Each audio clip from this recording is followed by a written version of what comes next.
안녕하십니까. 전국에 계신 수험생 여러분, 앞으로 여러분과 함께 고1 도덕을 공부할 홍서영입니다. 여러분 공부하시기 힘드시죠? 하지만 제 강의를 통해서 여러분 합격에 좀 더 가까워진다면 저 역시 보람될 것 같습니다. 끝까지 끝 놓지 마시고요. 처음부터 끝까지 최선을 다하시기 바랍니다. 자, 본격적으로 수업 들어가기 전에 먼저 지난번 3년 동안의 기출문제 한번 정리해 보도록 하겠습니다.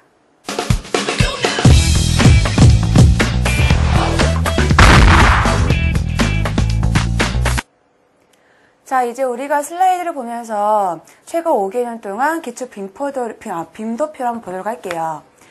자, 일단 먼저 도덕은 어떻게 구성이 되어 있냐면 1학년, 2학년, 3학년 이렇게 구성이 되어 있습니다. 먼저 첫 번째 1학년 1학기 때 같은 경우에는 삼가 도덕이라고 해서 어떤 부분이 기출이 되고 있냐면요. 인격과 그 다음에 청소년기에 대해서 많이 빈번하게 기출이 되고 있어요.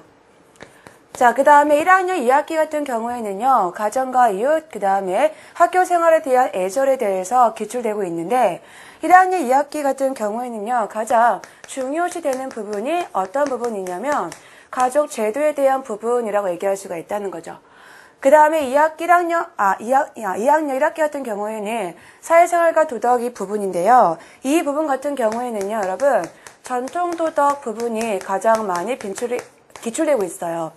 특히 전통도덕이라고 하는 건 전통적인 도덕을 얘기하는 건데, 예를 들자면 몇 개나 아니면 향도 또는 품앗이. 자, 이러한 부분들이 기출되는 부분이 바로 2학년 2학기 사회생활과 도덕이라고 얘기할 수 있다는 거죠. 그 다음 마지막으로 2학년 2학기 같은 경우에는 바람직한 국가와 민족생활 부분이 기출되고 있는데, 이 부분 같은 경우에는요, 이것만 보시면 돼요. 무엇을? 국가와 그 다음에 민족만 체크하시면 충분히 커버할 수 있는 부분이다 라고 생각하시면 되시고, 그 다음에 3학년 같은 경우는 가장 빈번하게 출제되고 가장 중요한 부분이다 라고 얘기할 수가 있을 텐데, 3학년 1학기 같은 경우에는 개인의 가치와 도덕 문제, 2학기 같은 경우에는 가정, 이웃, 학교 생활과 도덕 문제 부분이에요. 특히 3학년 중에서도 1학기 부분, 이 부분이 가장 빈번하게 기출된 부분인데, 특히 어느 부분이냐면 가치와 관련된 부분이기 때문인데요. 여기에서는 가치의 의미나 가치의 종류나 그 다음에 가치의 서열까지, 그래서 가치 부분 같은 경우에는 하나도 빠뜨릴 게 없어요. 그래서 가치 같은 경우에는 꼭 시험 전날까지 한번 확인해 보셔야 돼요. 그 다음에 3학년 2학기로는 보자면 가정과 이웃 학교 생활과 도덕 문제 부분이다 라고 얘기할 수가 있을 텐데, 이 부분 같은 경우에도 다른 부분보다 가장 잘 나온 부분이 무엇이냐면요, 진로 부분이에요. 여기에서 진로라고 하는 것은요, 무엇을 진로라고 얘기할 수가 있냐면, 그 사람이 평생을 살아가는 방법 또는 평생을 살아가는 길을 진로라고 얘기할 수가 있잖아요. 그래서 학생들 같은 경우에는요, 바로 어느 부분이냐면 진학 부분이라고 얘기할 수가 있다면, 그 다음에 일반인 같은 경우에는요, 무엇과 관련되어 있을까요? 그렇죠, 직업이죠. 그래서 진학이나 직업과 관련돼서 평생의 길인 진로가 결정되는 부분이 중학교 3학년 2학기 가정, 이웃, 학교 생활과 도덕 문제 부분에서 기출되기 때문에 각각의 1학년부터 3학년까지 해서 인격부터 해서 진로까지 포인트 되는 부분만이라도 체크해 주신다면 총 25문제 중에서 정말 최고점 맞을 수 있을 거라고 생각합니다. 그 다음에 이제 출제 경향을 보시면 아시겠지만 1학년 과정 같은 경우에는 간단한 개념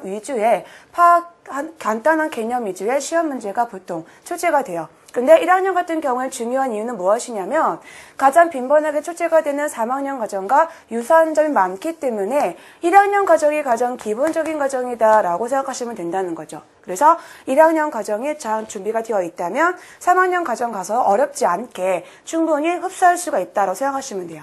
그 다음에 2학년 과정 같은 경우에는요, 현대사회와 그 다음에 전통 도덕과 어떤 부분이 다른지, 그 다음에 전통 도덕이 현대사회에서 어떻게 적용이 되고, 그 다음에 현대사회에서 어떠한 문제가 발생을 했을 때 그 문제 해결 시 전통 도덕이 어떻게 도움을 줄 수 있는지에 대한 대책, 이런 부분에서 이제 문제가 출제가 되는 부분이기 때문에 2학년 중에서도 2학년 1학기 전통 도덕 부분에다가 초점을 맞추셔가지고 이제 공부를 하시면 될 것 같아요. 이제 마지막으로 가장 어렵고 가장 문제가 되는 부분이 아까도 말씀드렸다시피 이제 3학년 과정인데, 왜 그러냐면 3학년 같은 경우에는 기본 상식으로 풀 수 있는 문제라기보다는 어느 정도 이제 암기도 좀 필요하고 그 다음에 기본적인 이해 방식도 필요하기 때문에 3학년 과정이 가장 어렵죠. 그래서 오늘 같은 경우에는요, 여러분 제가 모든 설명 끝에 3학년에서 가장 잘 나오는 가치 부분까지 같이 설명을 드릴게요. 그래서 오늘 부분은요, 개략적인 개념을 잡으시는 것 동시에 3학년의 이 가치까지 같이 여러분이 이해하셨으면 좋겠습니다. 자, 그 다음에 이제 두 번째로 이제 무엇을 볼 거냐면요. 도덕의 이제 출제 경향까지 이제 보면요. 이제 우리가 1년 동안 이제 시험을 앞두고 어떻게 공부를 할 것인지, 어떻게 학습을 꾸려 나갈 것인지에 대해서 총체적으로 설명을 드릴게요. 일단 이제 기초 강의를 통해서 가장 기본적인 이론을 이제 정립하는, 또는 기본적인 개념을 정립하는 그런 순서를 가질 거예요.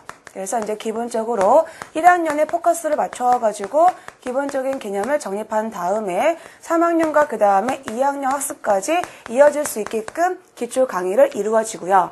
그 다음에 이 이론 정립과 개념 정립에서 하지 못했던 구체적인 이론 강의를 이제는 할 거예요.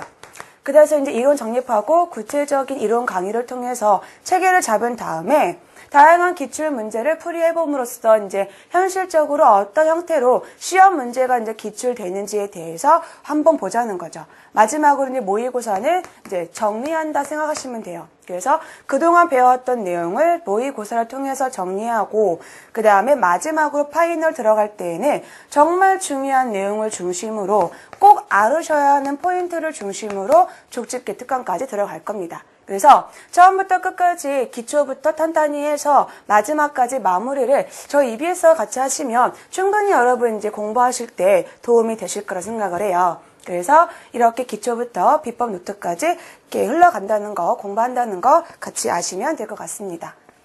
자, 지금까지 이제 우리가 기존에 이제 어떻게 출제가 되어 왔고, 그 다음에 어떻게 공부를 해야 하고, 그 다음에 이제 어떻게 우리가 수업을 할 것이다 라고 말씀을 드렸다면, 마지막으로는 이제 앞으로 도덕 공부를 할 때 가장 기본적으로 필요한 노력이 있다는 거죠.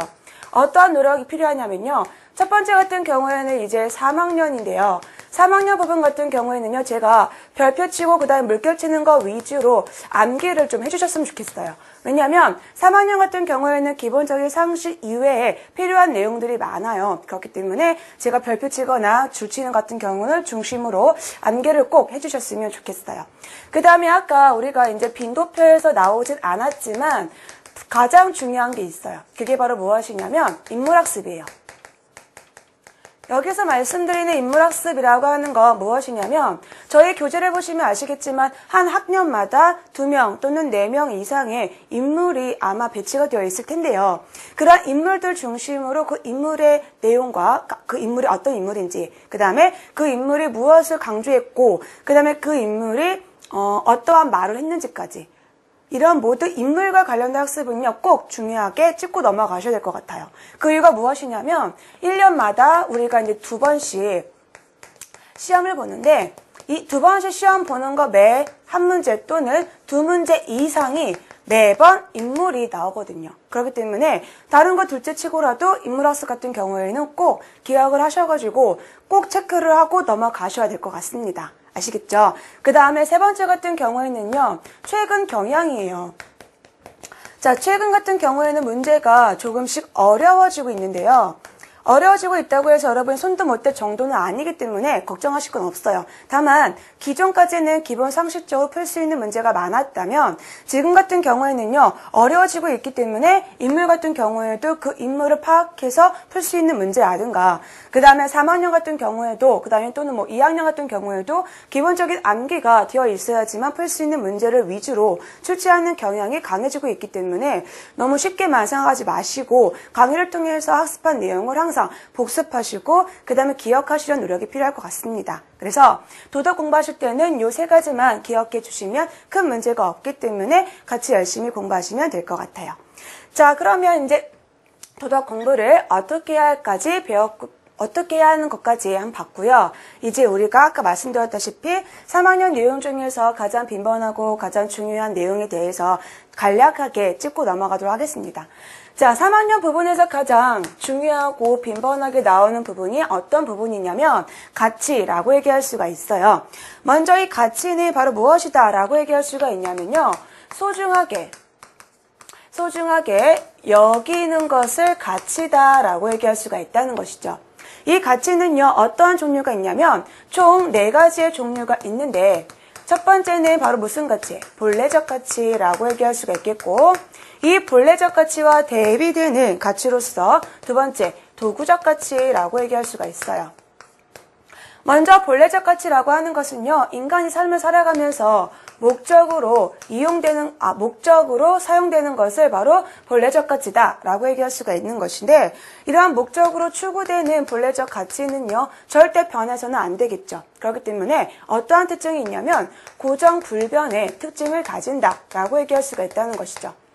그 다음에 이러한 본래적 가치를 획득하고 그 다음에 본래적 가치를 차지하기 위한 수단으로서의 가치가 바로 어떤 가치라고 볼 수가 있냐면 도구적 가치라고 얘기할 수가 있다는 것이죠. 그래서 먼저 이 도구적 가치라고 하는 것은 본래적 가치를 획득하고 차지하는 수단이 되는 가치이기 때문에 본래적 가치가 없어버리면 존재의 의미가 없어지는 것이죠. 그렇기 때문에 이러한 고정불변의 본래적 가치가 가장 기본적이고 가장 핵심적인 가치라고 얘기할 수가 있다면, 이러한 본래적 가치에 수반되는 가치가 도구적 가치라고 얘기할 수가 있다는 거죠. 자, 그 다음에 세 번째 종류에는요, 어떤 가치가 있냐면 물질적 가치라고 하는 게 있어요.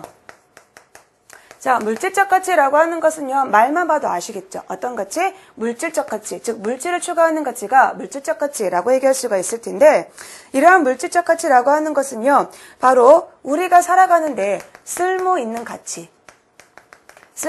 가치를 바로 물질적 가치다라고 얘기할 수가 있다는 것이죠. 그래서